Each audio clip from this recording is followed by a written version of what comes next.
La réforme de la responsabilité financière des gestionnaires publics, qui a été introduite à compter du 1er janvier 2023 par l'ordonnance du 23 mars 2022, constitue un véritable bouleversement des régimes de responsabilité des ordonnateurs et des comptables publics en fonction dans les collectivités et les établissements publics.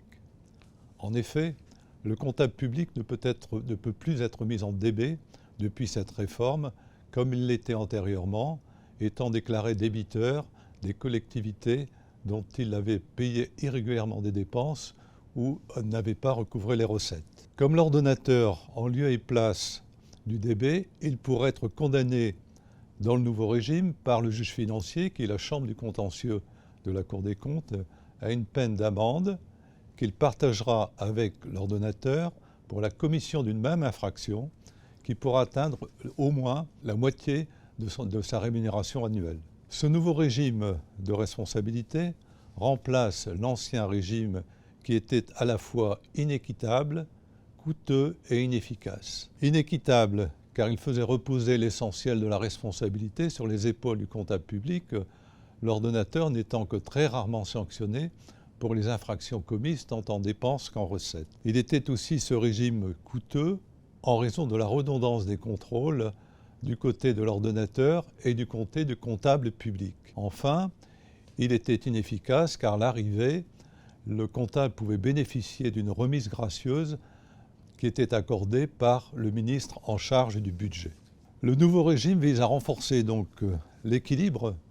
entre davantage d'autonomie conférée aux gestionnaires publics par la loi organique relative aux lois de finances et une responsabilité plus complète de ces gestionnaires en complétant les sanctions de leur responsabilité par le renforcement de son volet financier. Il est transposé à tous les responsables de la fonction financière dans l'ensemble des entités publiques ou privées soumises au contrôle des juridictions financières, c'est-à-dire la Cour des comptes et les chambres régionales et territoriales des comptes. L'infraction générale prévue par ce nouveau régime est une infraction aux règles d'exécution des dépenses et des recettes ou dans la gestion des biens de ces entités publiques ou privées. Faute grave de gestion qui entraîne pour ces entités un préjudice financier significatif, caractère significatif du préjudice financier apprécié au regard du budget de l'entité publique ou privée concernée ou d'un service de ces entités. D'autres infractions plus ponctuelles,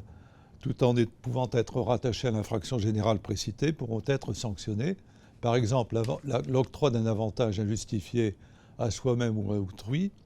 Par exemple encore, l'absence de production des comptes dans le délai réglementaire ou la non-exécution d'une décision de justice qui accorde une indemnité à un tiers qui a été lésé. Contrairement à l'ancien régime dans lequel la responsabilité de l'ordonnateur et celle du comptable public étaient jugées séparément par la Cour de discipline budgétaire du côté de l'ordonnateur, par la Cour des comptes ou les chambres régionales territoriales des comptes du côté du comptable public, dans le nouveau régime, il y a unicité du juge financier qui est la chambre du contentieux de la Cour des comptes. Unicité également du nouveau régime dans la mesure où une peine d'amende peut sanctionner à la fois l'ordonnateur et le comptable pour une même infraction commise. Il est à noter que les justiciables de droit commun dans le nouveau régime sont des responsables administratifs non élus, responsables administratifs non élus de la fonction financière. Les ordonnateurs élus étant justiciables par exception, lorsque par exemple ils ont accordé, comme je le disais tout à l'heure, un avantage injustifié à soi-même ou à autrui, avantage injustifié qui peut être en argent ou en nature, et qui est accordé par un intérêt direct ou personnel ou indirect au bénéfice de ses ordonnateurs ou de ses comptables. L'application de ce nouveau régime de responsabilité par le juge financier aura à surmonter au moins une principale difficulté, qui est la caractérisation du caractère significatif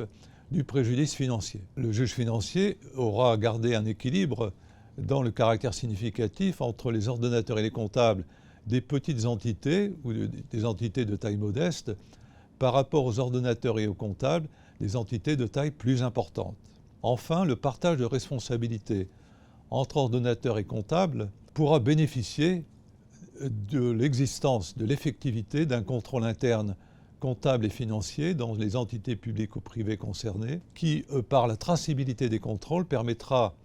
dans ce dispositif de contrôle interne comptable et financier, de savoir qui, du côté de l'ordonnateur ou du comptable, public ou privé d'ailleurs, a commis l'infraction qui est sanctionnable. Il convient de signaler enfin l'importance des contrôles exercés par les commissaires aux comptes et les experts comptables dans les entités publiques ou privées qui sont soumises au contrôle des juridictions financières, les commissaires aux comptes ayant qualité pour déférer les faits susceptibles d'être sanctionnés au procureur général près la Cour des comptes.